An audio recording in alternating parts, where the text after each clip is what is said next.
त्यांच्या श्रवणासाठी या ठिकाणी उपस्थित राहिलेल्या सर्व भाविकांचे श्रीमंत दगडूशेठ हलवाई गणपती ट्रस्ट आणि सुवर्णयुग तरुण मंडळाच्या वतीनं मी आपल्या सर्वांचं सहर्ष स्वागत करीत आहे. नेहमीच्या प्रथेप्रमाणे आदरणीय बाबा महाराजांचा सत्कार आमच्या ट्रस्टचे एक विश्वस्त आप्पा लोंढे हे पुष्पहार घालून करतील.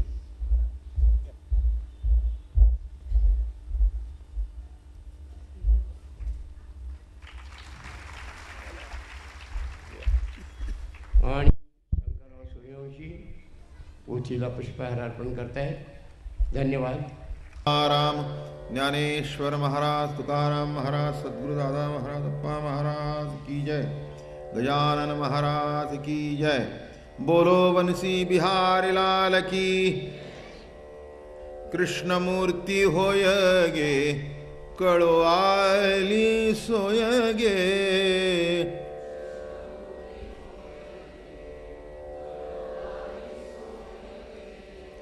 प्राणाचाही प्राण पाहता सुख सांगो काय गे.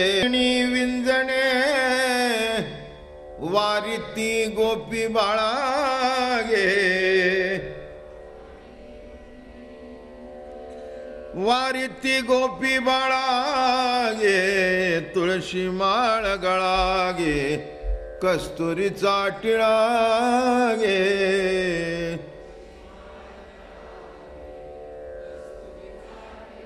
पितांबराची कास गे, कसिली सावकाश गे.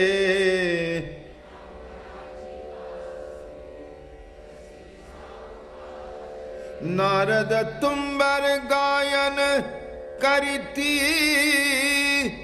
पुढे निजदास गे, पुढे निजदास गे, पुढे निजदास गे. तुळशी माळ गळा गे, कस्तुरीचा टिळा गे.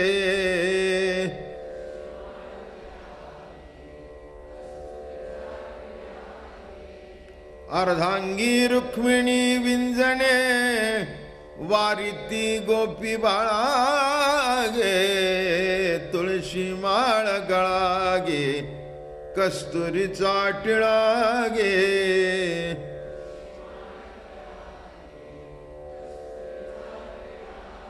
भक्त कृपेची माय गे, ओळखो आली विठाई गे.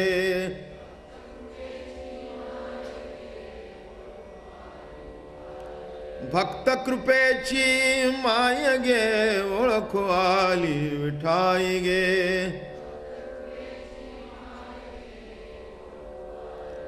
एका जनार्दनी विटे, जोडियले पाय गे, जोडियले पाय गे.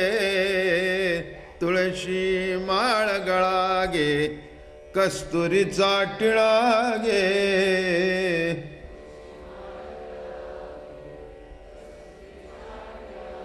अर्धांगी रुक्मिणी विंजणे, वारीती गोपी बाळा गे. अर्धांगी गोपी बाळा गे. तुळशी माळ गळा गे, कस्तुरीचा टिळा गे.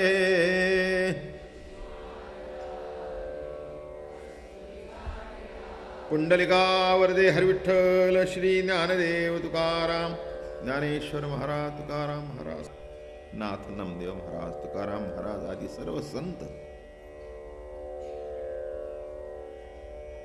श्रीकृष्ण भगवंताचे गुणलीला वर्णन अत्यंत प्रेमाने अत्यंत आवडीने करतात.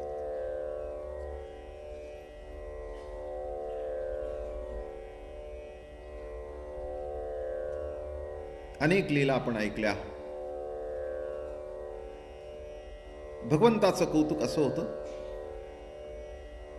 गवळणींचं संपूर्ण जीवन केंद्र भगवान होता.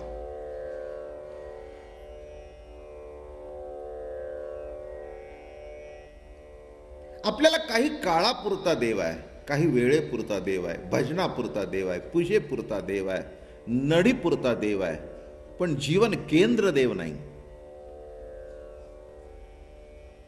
जीवन केंद्र संसार आहे आणि देव गरज आहे. बोलणं कळलं?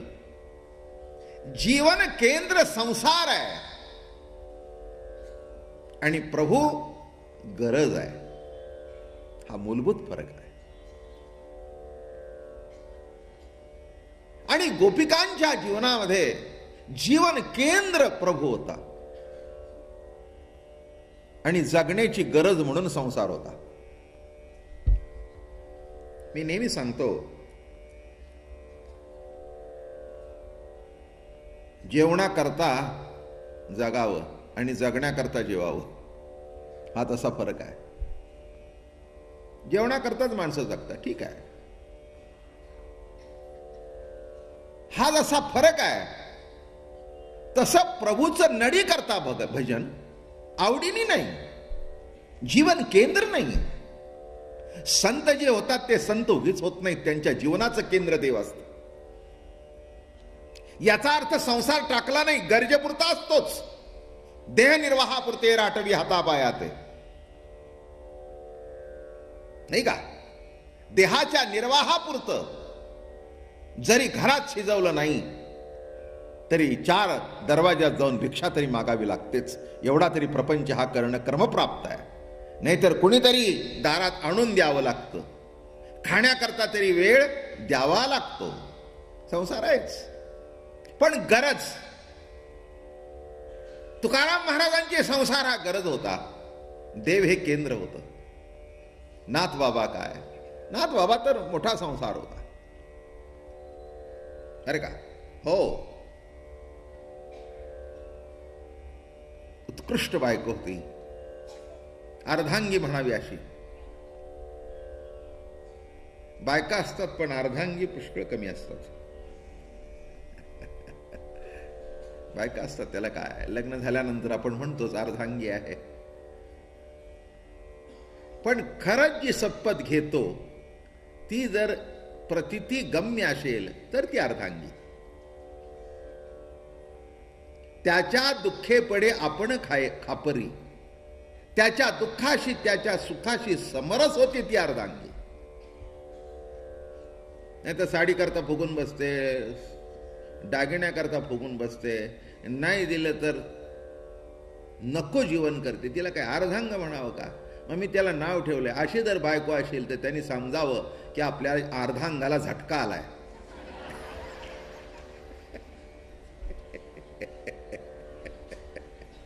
माणसं म्हणतात ना, का असं का चालतंय? नाही म्हणले, आमच्या अर्धांगाला झटका आलाय. आता हा दिसतो, पण असं जर असेल तर समजावं अर्धांग बाद आहे. तेव्हा नीट लक्षात घ्या की तुकाराम महाराज काय, नाथ काय, अतिशय सुंदर पत्नी. जिजाबाईचं उगीच निंदा करतात माणसं, ज्यांना कळत नाही ते. काय काही उचलायचं ना, आपलं उचलली जीभ लावली टाळायला. तुकाराम महाराजांची बायको फार कजाक होती, तुझी फार चांगली आहे. उगीच आपलं काहीतरी बोलत असायचं. एक मी तुम्हाला सांगतो, एखाद्यावर टीका करायची असेल ना तर आपली योग्यता तरी असावी तर टीका करावी, की नसताना करू नये,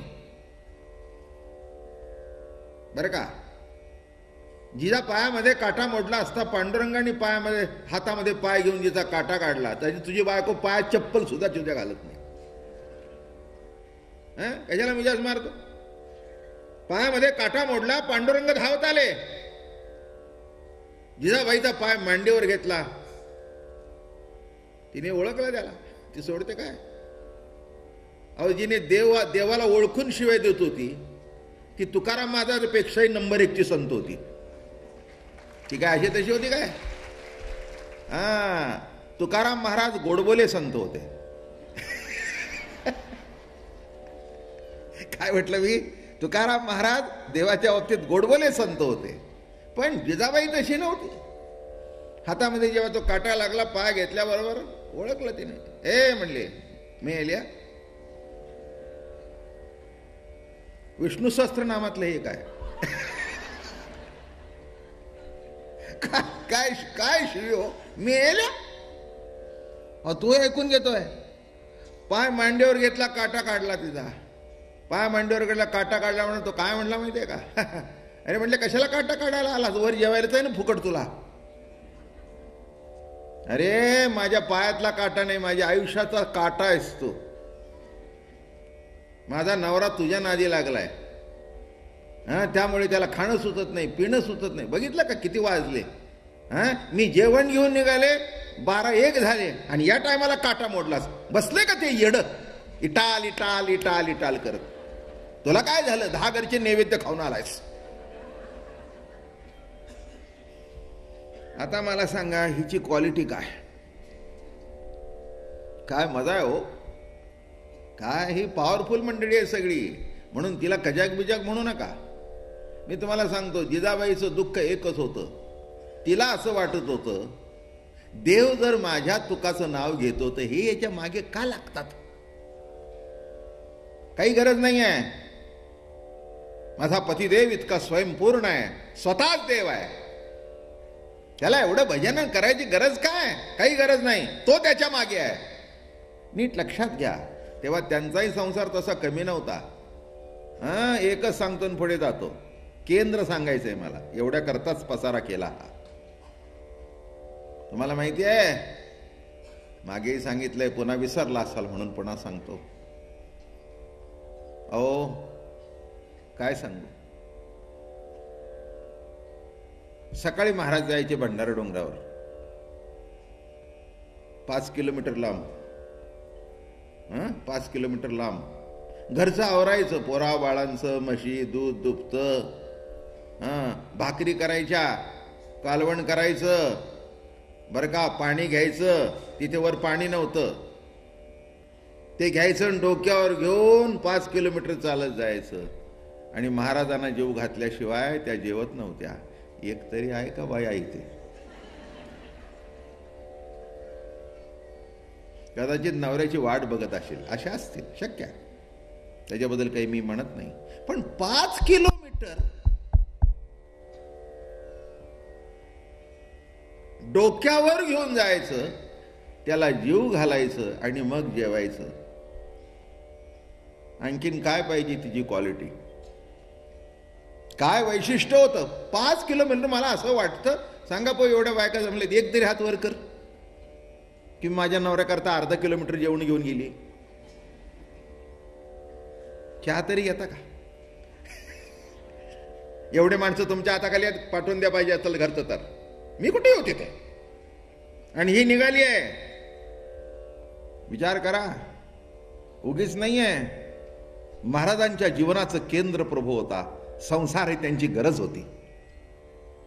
एवढ्या करताच सांगतोय मी. काय असा अर्थ काढण्याची गरज नाही की संत संसार करत नाहीत. अरे त्याच्याशिवाय जगताच येत नाही असं कसं म्हणता तुम्ही? गिरीकंदरात राहू दे तरी बोरं खातोच, कंदमुळं खातोच. कोण आहे असा? शरीराची आहाराचे बळ ते निराहारी होती विकळ. शरीराला आहाराचं बळ आहे. त्यांना जर तुम्ही उपाशी ठेवलं तर काम करणार नाहीत, करू शकत नाहीत. अन्नमय प्राण आहे, जलमय प्राण आहे. मग हे देह जर अन्न आणि जलापासून घडलेला आहे तर त्याला अन्न आणि जल देणार नाही कसं? तसं या गोकुळच्या गवळणींचं कसं घडलं होतं जीवनामध्ये. त्यांच्या बायका, त्यांना नवरे होते, मुलं बाळ होती, घरदार होता, प्रपंच होता. बरं का, लोणी काढत होत्या, ताक घुसळत होत्या, शेणकाला करत होत्या, सगळे करत होत्या, संसारात होत्या. पण केंद्र प्रभू होता. त्याची गंमत अशी घडली. केंद्र प्रभू असल्या कारणाने काय घडलं? दुडीवर दुडी गवळणी साते निघाल्या. दुडीवर दुडी गवळणी साते निघाल्या. गवळण गोरस म्हणो विसरल्या. गवळण गोरस म्हणो विसरल्या. गोविंदू घ्या कोणी दामोदर घ्या गे, गोविंदू घ्या कोणी दामोदर घ्या गे, तव तव हसती मथुरे जागे, तव तव हसती मथुरे जागे, मथुरे जागे, गोविंद घ्या कोणी दामोदर घ्या गे. काय म्हणतायत? केंद्र सांगतोय.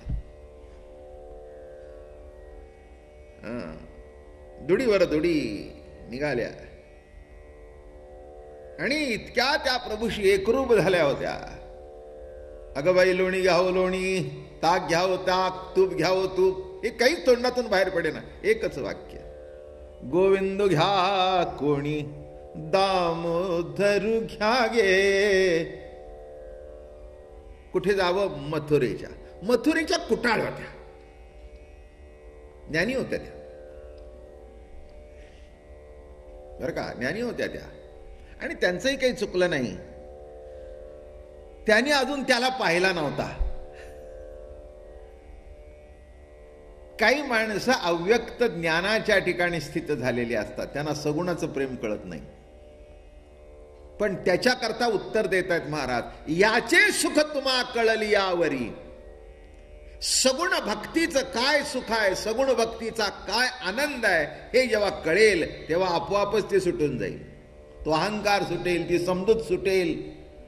जे तुम्हाला ज्ञान वाटत होतं ते कालांतराने कळेल, हे ज्ञान नाही, अज्ञानच आहे. ज्ञान नाही, हे अज्ञानच आहे. एका व्यक्तीबद्दल आपला गैरसमज असतो आणि भेट झाल्यानंतर कळतं की आपलं चुकीचं आहे. म्हणजे इतक्या वेळ जे तुम्हाला वाटत होतं आमचं बरोबर आहे, ते तुमचं बरोबर आहे, हे चुकीचं ठरलं, अज्ञान ठरलं. पुष्कळाला असंच होतं. आपल्याला माणसाची माहिती नसते, काही नसते, आपण आपल्या पद्धतीने आपले ग्रह करून घेतो. दोन माणसं रिकाम टेकडे कोणीतरी कोणाबद्दल काहीतरी बोलत असतं, तेच आपण लक्षात ठेवतो. प्रत्यक्ष अनुभव काही नाही. अरे का, काही माहिती नसते कुणाला, काही कशाचं काही माहिती नसते, काही नसते. काहीतरी आपलं बोलायचं झालं. आणि एक लक्षात ठेवा, हे तोंड की नाही कोणाची स्तुती करण्याकरता त्याचं मौन असतं, पण निंदा करण्याकरता एव्हर रेडी. आणि कान सुद्धा तसेच, कान सुद्धा तसेच. तशा या मथुरेच्या होत्या, म्हणून हसत होत्या. गोविंद घ्या कोणी दामोदर घ्या गे, तव तव हसती मथुरे जागे. त्यांचं तरी काय चुकलं? कंसाच्या गावात राहत होत्या, त्यांचं काही चुकलं नाही. प्रत्येक गोष्टीला या मंडळींना कंस करायची सवय असते. Into bracket. आता ते प्रत्येक गोष्टीला तर कंसाच्या नगरीत राहणारी माणसं, त्याच्या भोवती कंसच, देव समोर येऊन सुद्धा कंसच. किती आश्चर्य. गोविंद घ्या कोणी दामोदर घ्या गे, तव तव हसती मथुरे जागे. आणि या मथुरेच्या होते त्या हसत होत्या. आणि त्यातल्यात एक अजून टवाळ होती. ती म्हणली, ए बाई, ए गवळण, असं कर, एक पावशेर गोविंदू दे आणि पावशेर दामोदर दे.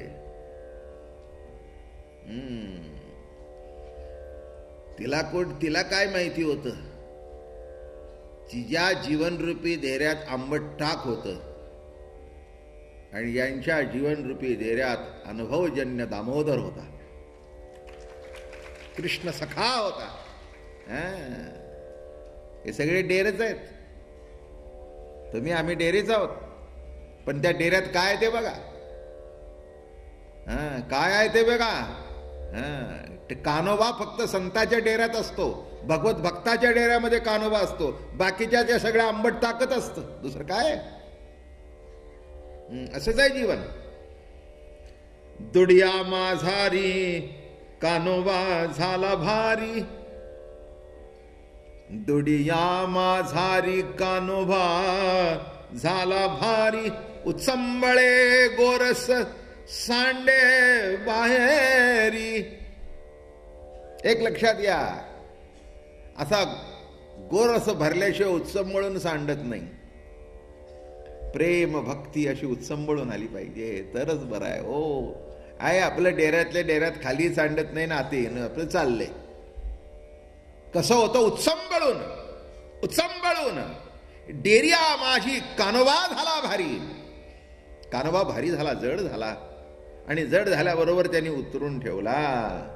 आणि काय सांगू, त्याच्यावर असं फडकं ढाकण टाकलं होतं त्या डेऱ्यावर. डेऱ्यावरचं फडकं टाकल्यावर हा उभा राहिला असा. कल्पना तरी करा कसा दिसत असेल तो. एवढी ती बालमूर्ती अशी त्या डेऱ्याच्या बाहेर एवढी कमरेच्या इतकी उभी आहे, श्याम वर्णाची मूर्ती. आणि असं दही दूध त्या कुरळ्या केसातून असं टिपकतंय, तोंडावर येतंय. आवड दह्या दुधाची लोण्याची आहे. पुन्हा असं करताय, पुन्हा असं करताय, पुन्हा असं करताय. तो श्यामसुंदर इतका गोड दिसत होता.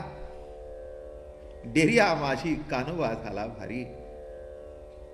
त्यांनाही कल्पना नव्हती की आपल्या डेऱ्यात तो लपलाय.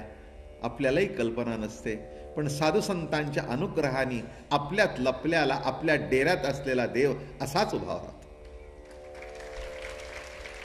त्याच्याकरता त्याचं भजन, त्याच्याकरता त्याचं नामस्मरण, त्याच्याकरता त्याचं चिंतन हा जीवनाचा क्रम ठरला, जीवनाचा अविभाज्य भाग ठरला तरच हे घडतं. आणि म्हणून या ठिकाणी महाराज म्हणतायत, उत्संबळे गोरस सांडे बाहेरी, एका जनार्दनी सबरस गवळणी, ब्रह्मानंदून समाये मनी. एका जनार्दनी सबरस म्हणजे हा देह हा डेरा आहे. त्यांच्या देहरूपी डेऱ्यामध्ये सबरस एकच रस भरून गेला, तो म्हणजे कृष्ण रस. लक्षात घ्या. एवढ्या करता हे सगळे प्रयत्न आहेत. कशा करता मी इथे आलोय, तुम्ही तरी कशा करता आलाय? रोज येत आहे आवडीने, प्रेमाने. हीच इच्छा आहे ना मनोमन, की आपला डेरा सुद्धा असा उत्संबळून जावा. त्या डेऱ्यातून दही दूध प्रेम भक्ती अशी उत्संबळून व्हावी. असं गोकुळामध्ये आनंद चालू होता. आनंदन समाये मेदिनी, चारा विसरल्या पाणी. तटस्थ त्या ध्यानी गायी झाल्या श्वापदे.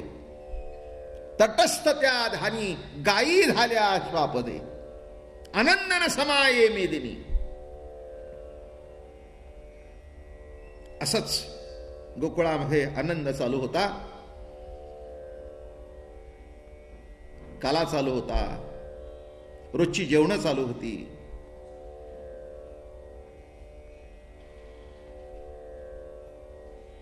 तृणाची आलवे गायी गेल्या दुरी, पाचारी मुरारी नाम त्यांचे. खेळ चालला होता. इथे खेळामध्ये गुंतले, गायी लांब गेल्या.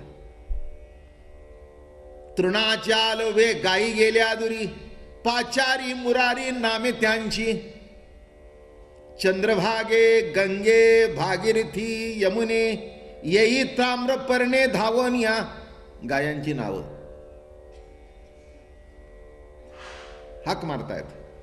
सरस्वती प्रवरे कालिंदी नर्मदे, येई तुंगभद्रे धावून या. देवाजिता शब्द ऐकून या काणी, येता ती धावुनी नामा म्हणे. सगळ्या गायी अशा गवताच्या मागे लागलेल्या होत्या.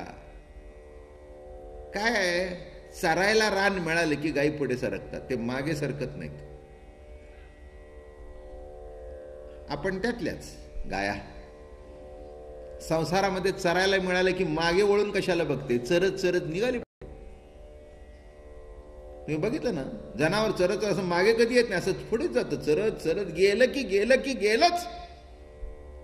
तसं संसारात एकदा अडकला की शेवटपर्यंत त्या संसारातून अहो त्या गोपाळांचं भाग्य, गाईंचं भाग्य थोर होतं. त्यांना कृष्णाने हाक मारल्या म्हणून बाहेर पडल्या. त्या का बाहेर परत कशा आल्या? उगीच आल्या का वाट तुम्हाला परत? इतकं सोपं नाही परत येणं. संसारात अडकलेला जीव इतकं सोपं नाही त्याच्यातून बाहेर पडणं.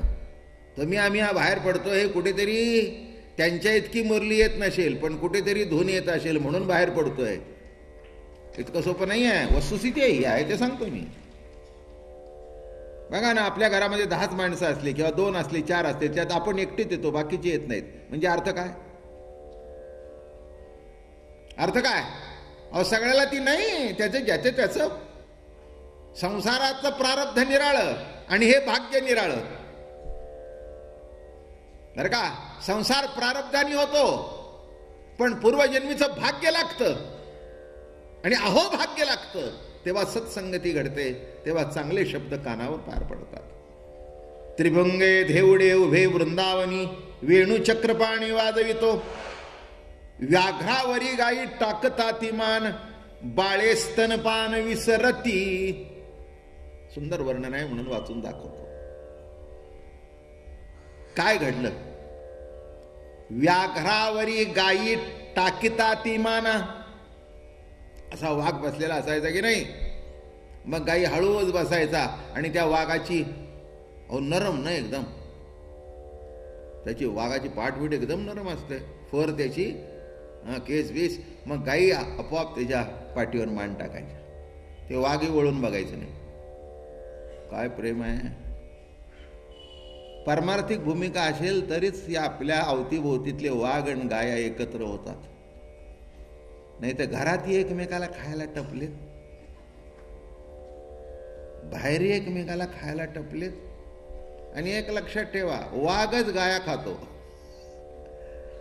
तसं घरात म्हणा, बाहेर म्हणा, असा कोणतरी एक वाघ भेटतो की तो गाया खातो.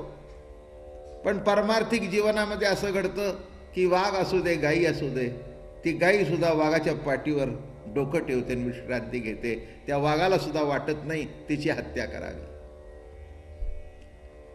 बाळे स्तनपाना विसरती. त्याचा वेणू ऐकला की नाही? कानाने ऐकल्याबरोबर जी बाळ प्यायला आईचं स्तन तोंडात असे ते सुद्धा विसरत असत. बरं का? त्यांना सुचतच नसे काय करावं काय नाही, वेडे होऊन जात असत. सर्पाणी नाग मुंगस बैसती, जळी वाती विसरली. हस्ती सिंह एके ठाई बैसती, भ्रमर भुलोनी वेणुनादे. तो वेणुनाद ऐकल्याबरोबर अरे सगळे इतके तटस्थ झाले, कुणाला काही कळेना काय चाललंय काय नाही, इतके एकरूप झाले त्या वेणुनाद ऐकून. महाराज म्हणतात, आधरी धरो निया वेणू,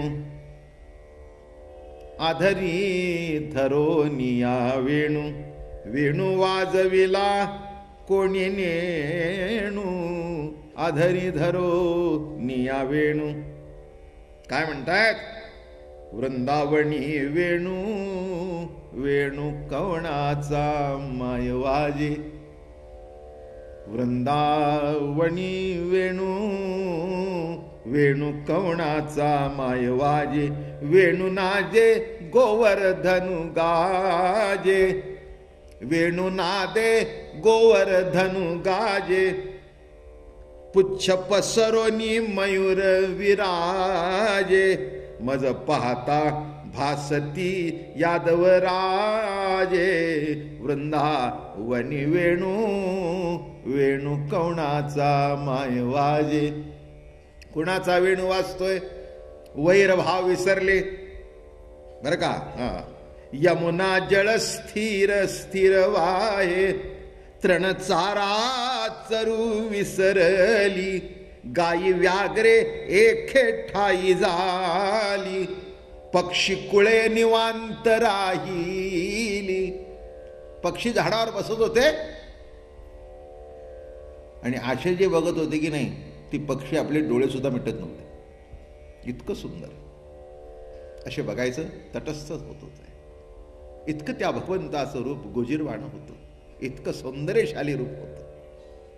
पक्षीकुळे निवांत राहिली, वैरभाव समूळ विसरली. वृंदावनी वेणू वेणू कवणाचा माय वाजे. असा तो वेणू वाजतोय वृंदावनामध्ये. विचरता वेणी तिथे राही फणी, करिता भोजनी ग्रासमुखी. एखाद्या गोपिकेनी अशी फणी घातलेली असायची, अशी घालायची ना, आता खाली विंचरायचे. तितक्यात ते वेणू ऐकल्याबरोबर हात तिथे आणि फणी तिथेच. अशीच उभी राहायची, अशीच उभी राहायची. अहो काय समाधी कुठची आणता येईल? यांची समाधी उतरते, या गवळणींची संसारात सुद्धा समाधी उतरली नाही. असाच हात. सासू म्हणते काय करतेस? आता ती सासू, तिला काय करावं, तिला ऐकायला नाही आलं. मी काय म्हटलं, ज्याला वेणूनाद ऐकायला आला तो, आणि ज्या घरामध्ये सासूलाही ऐकायला येत होतं, सुनेलाही ऐकायला येत होतं, तिथे सासू सुना हे नातंच संपलं होतं. दोघी सख्या झाल्या होत्या, नातं संपून गेलं होतं. म्हणून कसं लिहितायत बघा, विचरता वेणीत तेथे राहे फणी, करिता भोजन घ्रासमुखी. असा धरला तर असाच. कुणाला कळायचे नाही काय झालं. उदकाचे कुंभ गोपिकांचे शिरी, यमुनेच्या तिरी वेडवल्या, झाले तटस्थ त्रैलोकीचे जीव, विसरला शिव देहभाव. नामा म्हणे व्योमी उभ्या देवांगणा, पाहून या कृष्णा बोलताती. असा गोकुळामधली एकंदर अवस्था होती. आणि आज तुम्हाला चिरहरण लीला सांगतो, त्याची प्रस्तावना मांडली. असं घडलं की सगळ्या इतक्या त्या मोहून गेल्या भगवंताच्या स्वरूपामध्ये. सगळ्या गोपिका वेधून गेल्या, त्यांना कळेना काय करावं काय नाही. मग शेवटी काय असतं, जिने जिने त्याला बघितला तिची एकच इच्छा होती की आपल्याला कृष्णपती मिळावा. हे बायका लग्नाच्या अगोदर करतात ना काय ते काय हडताळकी का काय काय काय मला नाही माहिती, पण काहीतरी करतात. चांगला नवरा मिळावा, चांगला नवरा मिळावा. काय मिळतोच का नाही काय नाही करतात. आता याने असा बघितला की याच्यासारखा दुसरा नाही. पंचायत झाली ना. आणि असं आहे, उत्तम नवरा मिळण्याकरता मार्गशीर्ष महिन्यामध्ये कात्यायनी व्रत करतात. कोणचं व्रत करतात? कात्यायनी व्रत करतात. मार्गशीर्ष मासी कात्यायनी व्रत, कुमारी समस्त आचरताती. तर का ज्या कुमार मुली आहेत त्या हे व्रत करतात की चांगला नवरा मिळावा, चांगला मिळावा, सज्जन मिळावा, पिणारा मिळू नये, खाणारा मिळू नये, उगीच कसला तरी वागणारा मिळू नये, चांगला पती मिळावा. म्हणून प्रत्येक मुलगी, जाऊ द्या तुम्ही फाटा फोडत नाही, इतकं चांगलं सांगत असताना आता खूप आठवलं मला, खूप आठवलं. कारण अनुभवच आहेत माझ्याकडे बरेच जणांची लग्न. आता माझ्या फडावर किती पोरी बाळी, किती आवडीने किती जणांची लग्न होतात. काय एक एक प्रश्न विचारतात. धन्य नवरे. माझ्या जवळची एक मुलगी, तिला गेली बघण्याकरता, गेले एका हॉटेलमध्ये. पहिला प्रश्न काय विचारावा मंडळी, काय विचारावा? किती शिकली? अमका तमका. माझ्याबरोबर पिशील का? माझ्या पुढे गाथा आहे, मी अतिशोक्ती सांगत नाही. पहिला प्रश्न काय विचारला की मी पार्टीमध्ये जातो, माझे हाय फायचे मित्र आहेत, तिथे तुला प्यावं लागेल तरच माझ्याशी लग्न कर, खावं लागेल. अशा करताच कात्यायनी व्रत करावं. काय सांगायचं हो, कठीण. आणि एक नाही, ओळीने 3-4 भेटले ते हेच. शेवटी त्या मुलीने निर्णय केला की लग्नच करायचं नाही, मी आपली आहे ते वारकरी तशी राहील. अवघड आहे. एक लक्षात घ्या, हे इतकं काही सोपं नाही आहे. हे प्रश्न सध्याची मुलं विचारतात. पिशील का, खाशील का? विचित्र जीवन आहे. काय आता यांच्याकरता तपश्चर्या करायच्या का? कात्यायनी वृत्त कुमारिकाने कृष्णासारखा जेव्हा बघितला तेव्हा प्रत्येक गोकुळातली मुलगी व्रत करू लागली. अरुणोदय ती कालिंदीच्या तिरी गातितया सुंदरी कृष्ण लीला. कालिंदीच्या म्हणजे ती गौरीची उपासना आहे. ही कात्यायनी म्हणजे गौरी महाकाली. एवढ्या करतात उत्तम पती मिळावा, मला चांगला तुझ्यासारखा पती मिळावा, सुंदर मिळावा, असं प्रत्येक. अगदीच काही चुकीचं नाही आहे. लक्षात घ्या, काय चुकलं? आपला आई बाप घरदार सोडायचं आणि यांच्या घरी जायचं आणि खेटर खायची. म्हणजे काय, खेटर खाण्याकरता आपण मुली देतो आणि खेटर खाण्याकरता मुली लग्न करतात का? कशा करता? हुंडा द्यायचा, सगळे त्या पैसे. रोज पेपर वाचताय, टीव्हीवर तर रोज दाखवत आहेत, ही जाळली, ती जाळली, ती जाळली. काय अवस्था वाईट आहे, म्हणजे बिकट आहे. विचार करण्यासारखा भाग आहे. सिकतेची मूर्ती करोनी देवीची पूजा आरती तिची करिताची. म्हणजे वाळूची मूर्ती करायची, अशी नदीच्या काठी वाळूची मूर्ती करायची आणि तिची पूजा करायची. जोडोनिया करती स्तवन ऐके विज्ञापना आदी माये. नंदाचा नंद देई आम्हा पती नामा म्हणे येती स्वस्थळासी. आणि रोज प्रार्थना करावी. तो नंदाचा नंद नंदन. आता सगळ्यांना माहिती होतं ही काय मागते. सगळ्याचं मागणे एकच, नंद नंदन. कोणी असं म्हणे ना ती मागते म्हणून मला नको, नाही, एकच. आता मला सांगा, तुम्ही तरी काय दुसरं मागाल? सांगा की काय मागाल? वैष्णवात वारकरी आत पांडुरंगच मागाल ना, का दुसरं काही मागाल? काय चुकलं तिथे? चुकलं काय? निराळ्या दृष्टिकोनातून विचार केला तर काय चुकलं? लाखो वारकरी जातात पंढरीच्या वारीला पांडुरंगाच्या चरणावर, म्हणजेच कृष्णाच्या चरणावर मस्तक ठेवण्याकरता, नाही का? आणि अजून सांगतो, कदाचित ह्या वारकऱ्यांनी सुद्धा कात्यायनी वृत्त केलं असेल. पूर्तता करून देत म्हणजे पटेल.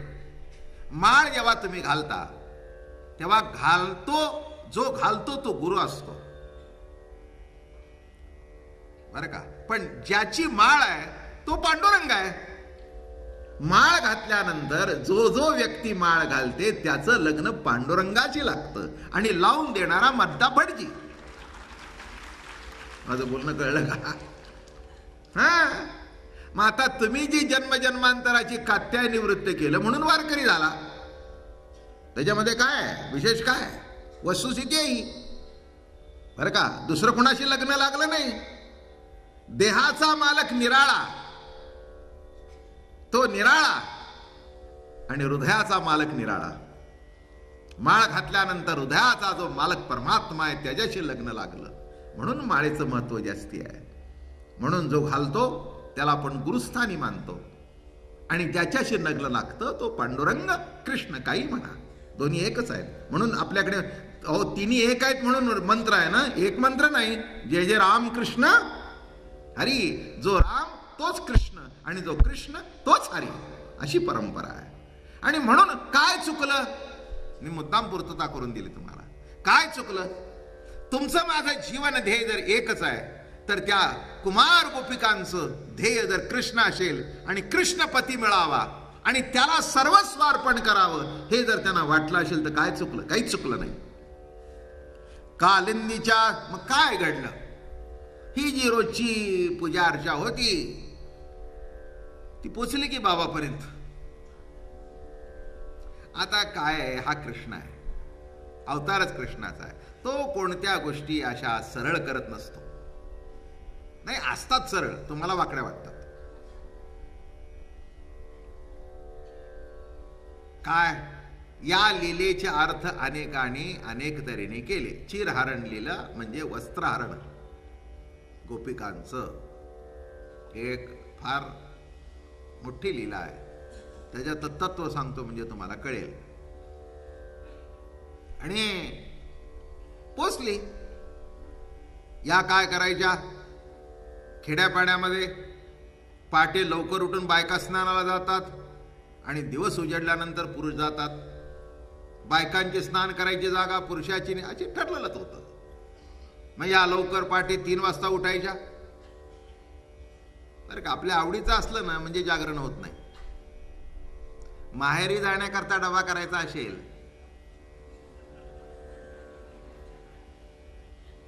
काय माणसं हसतात. माहेरी जर कानवले करून पाठवायचे असतील तर बाई रात्रभर जागून करील रात्रभर. अगदी ते कानवलं बिलं घेऊन भावाकडे पाठवून देईल. पण नवरा म्हणला, अगं दादा आलाय, त्याला उद्या सकाळी काहीतरी करून दे, मला एवढं उठायचं नाही, बाहेरून मागवून द्या. कशा करता सांगतोय, आवडीचं असलं म्हणजे जागरण होत नाही, आणि आवडीचं नसलं म्हणजे साधं थोड्याशा गोष्टीचा सुद्धा त्रास दिल्याशिवाय राहत नाही. ही वस्तुस्थिती आहे. झालं बाबा, सकाळी उठायचं, यमुनेवर जायचं. पूर्वीच्या काळाप्रमाणे वस्त्राशी नदीकाठी काढून ठेवायची आणि त्या नदीमध्ये स्नान करायचं. यमुनेमध्ये कालिंदीचे तिरी वस्त्रे ठेविताती, जळा तरी गती सकळीक. आता काय, ह्याचे हेर सगळीकडेच असायचे. कोणीतरी सांगितलं, ओ म्हणले महाराज कृष्ण सख्या, या पोरी सकाळी उठून इथेच ऐका, पुढचं नीट ऐका म्हणजे मागचं कळेल, नाही तर नको ते घेऊन जाल. काही काय म्हणतील असा कृष्ण असतो का?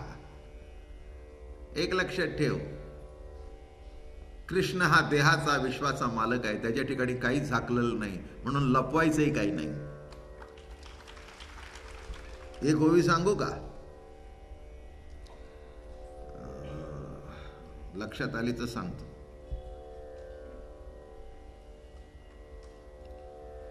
लाज धरावी लोका देखता, एकांत मिनलिया कांता.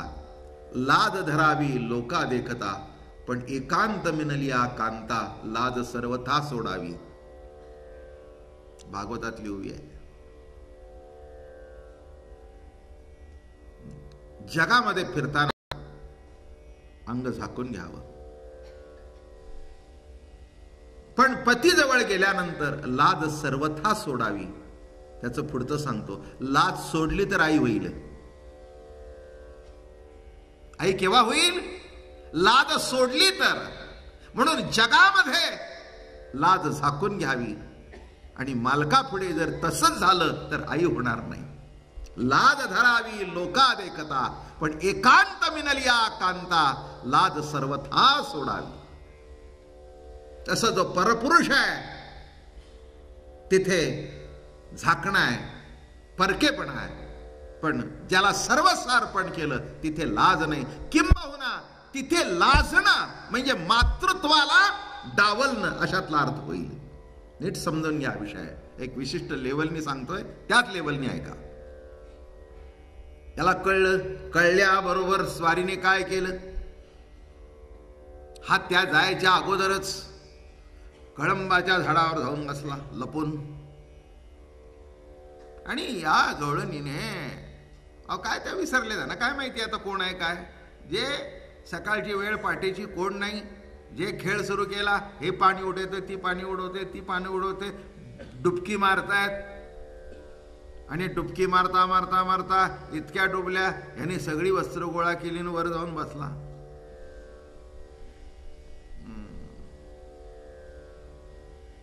कसं आहे नाही का ऐकायला, गमतीदार आहे बघा. वस्त्रे घेऊन या चढे कळंबावरी, घाबरल्या नारी पाहून या. आणि काय घडलं? आंघोळ वगैरे झाली, सगळं यथासांग पार पडलं. आल्या आल्या बघतात तर वस्त्र नाही, साडी नाही, चोळी नाही, घागरा नाही, काहीच नाही. इकडे जिकडे बघतायत, अरे कुठे गेलं कुठे गेलं कुठे गेलं कुठे गेलं.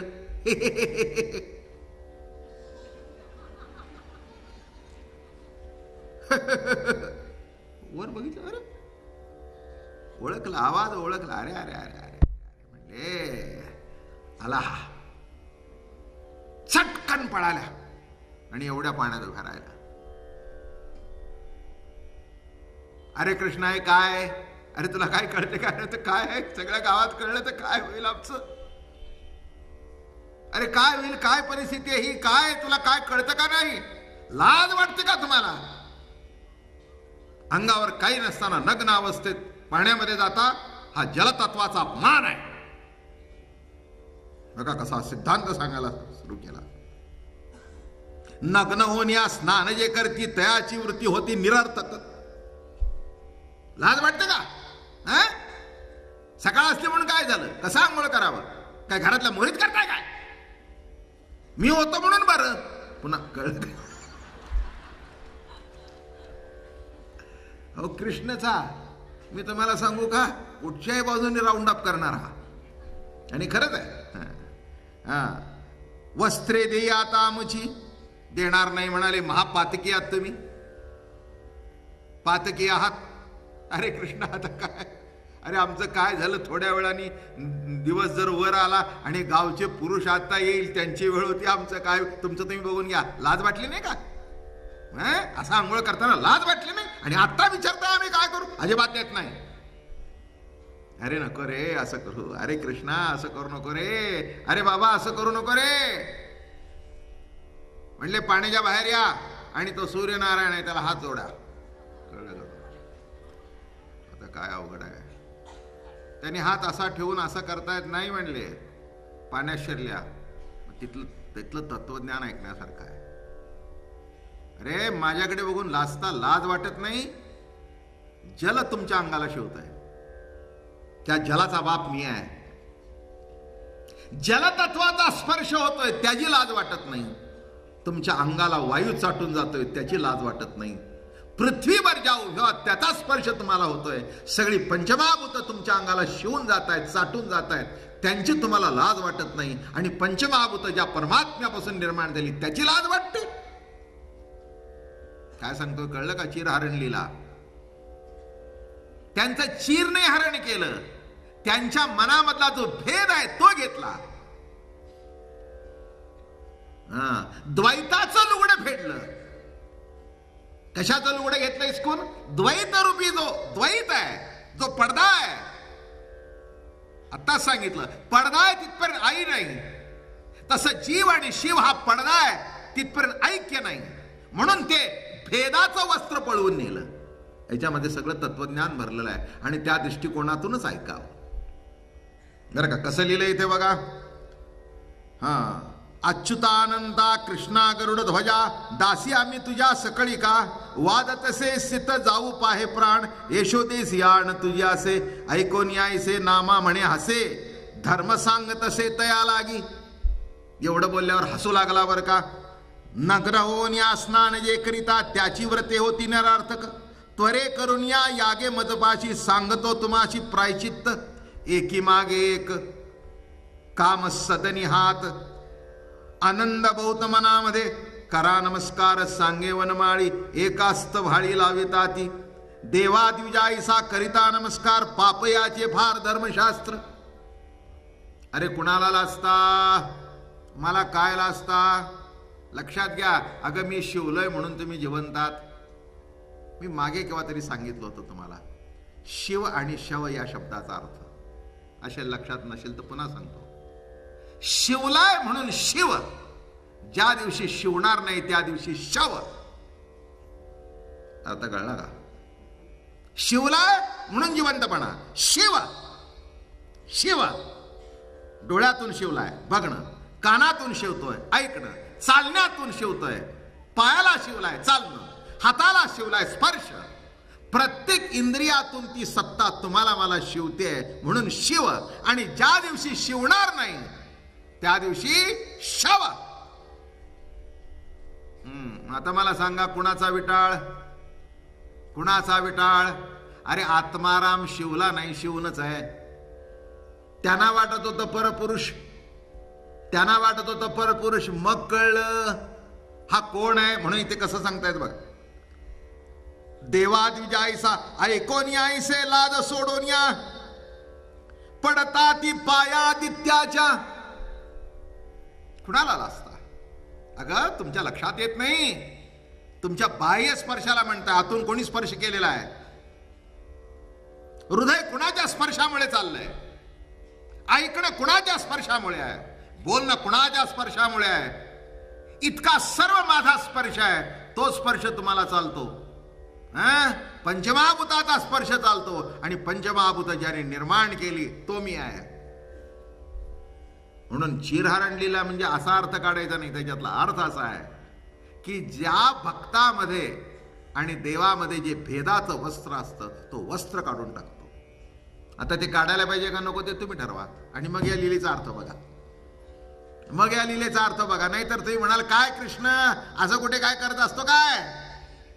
एक लक्षात ठेवा, ह्या कृष्ण लीला त्या ऐकायच्या आहेत, श्रवण करायचे आहेत, त्याचं चिंतन करायचं आहे, आणि त्याच्यातलं जे लक्षांश आहे तो घ्यायचा आहे.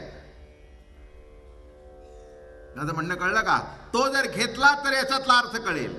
म्हणून वृंदावना वगैरे वगैरे मोठं कौतुकाने सांगतात चिरहरण लीला. किंबहुना तुमच्या माझ्या जीवनामध्ये सुद्धा हे चिरहरण झालं पाहिजे. जे तुमच्या माझ्या अंगावर भेदाचं, वासनेचं जे वस्त्र आहे ते फिटलंच पाहिजे. ते फिटल्याशिवाय प्रभूचं आलिंगन घडत नाही. हा त्याच्यातला तात्विक अर्थ आहे. आणि हे जर कळलं तर चिरहरण लीला तुम्हाला काय ते कळेल. वस्त्र देत तेव्हा तया जग जीवन मनोरथ पूर्ण करीन तुमचे. काय सांगितलं की ज्याच्या करता हे व्रत तुम्ही केलं, ज्याच्या करता केलं ते व्रत मी तुमचं पूर्ण करीन. तुम्ही आता मला शरण आला. फार अलौकिक विचार आहेत. मी तुम्हाला नेहमी पहिल्यापासून सांगतोय, कृष्णचरित्राचे अर्थ नीट काढले तर कळतील. म्हणून त्यांनी एक ओवी मुद्दाम लिहून ठेवली. म्या गोपिका अशी काम केला की त्यांचा निशेष काम हरिला. विचार न करत्या बोला कृष्ण व्यभिचारला मूर्ख म्हणती. एक सांगतो, परपुरुष असेल तिथे व्यभिचार आहे. हा सर्व बाजूने तोच नटलेला आहे. कासयाने पूजा करू केशीराजा, हाती संदेह माझा फेडी आता. वाहू दक्षिणा तरी धातू नारायण, अन्न परब्रह्म तुझे नाही. गातो तो ओंकार नाद, गातो तो ओंकार नाद टाळेश्वर. नाचावया थार नाही कोठे. इथून तिथून भूमी तूच आहेस, इथून तिथून तुका म्हणे विठो भरला सभाई. विठो कसा आहे? सभाई अंतर्बाह्य तू भरलेला आहेस. आता कुठे शिवला नाही, कुठे शिवला नाही. आणि हे जेव्हा तत्वज्ञान कळलं, मग काय म्हणतायत बघा. नामा म्हणेता गोकुळासी नारी, चालीला श्रीहरी तेथून या. प्रातकाळी सांगे सकळासी कृष्ण. आणि असा हा जो कृष्ण परमात्मा, त्याने गोकुळामध्ये अलौकिक लीला केली. एक सांगतो तुम्हाला, कृष्ण चिंतन एवढ्या करताच करायचं. त्या नावामध्ये सुद्धा मोठी गंमत आहे. काही काही जण म्हणाले, कृष्णा तू काळा कसा रे?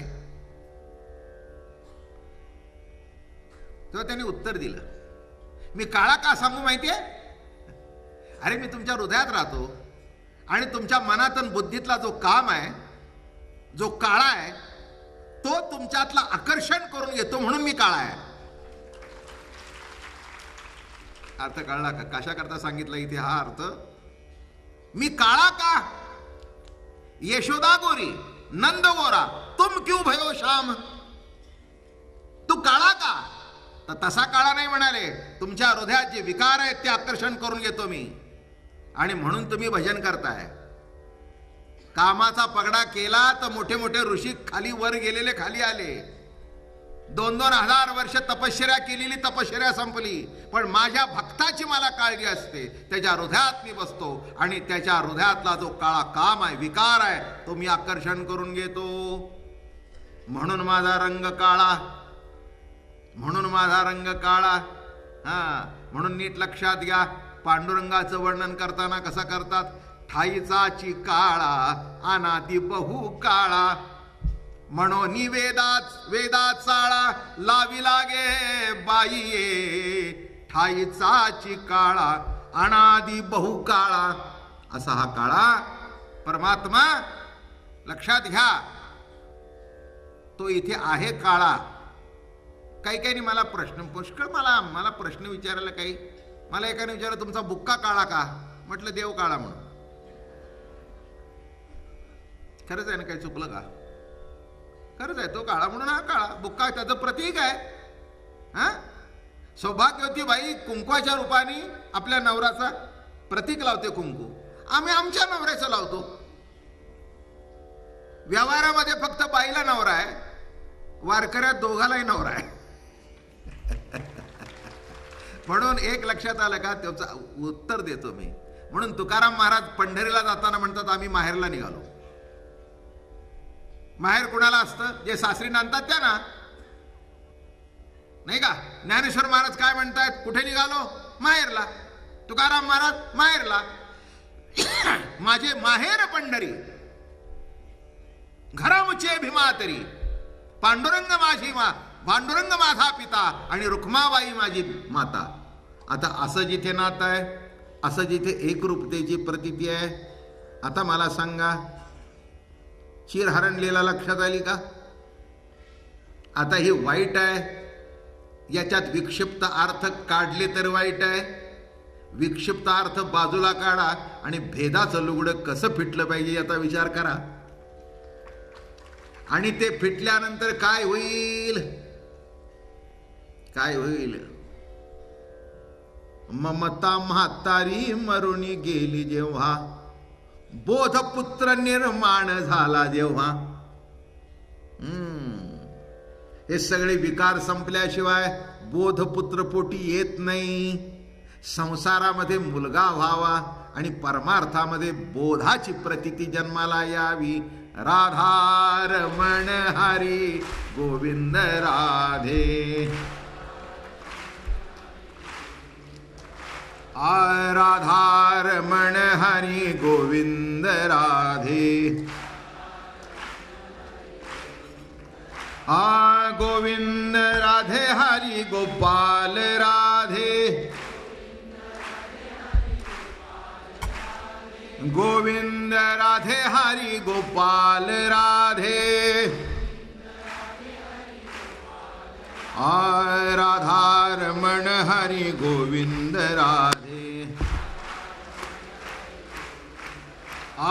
गोविंद राधे हरि गोपाल राधे. गोविंद राधे हरि गोपाल राधे. गोविंद राधे हरि गोपाल राधे. राधा रमण हरि गोविंद राधे. राधा रमण हरि गोविंद राधे. पुंडलिकावरदे हरि विठ्ठल. श्री ज्ञानदेव तुकाराम ज्ञानेश्वर महाराज तुकाराम महाराज.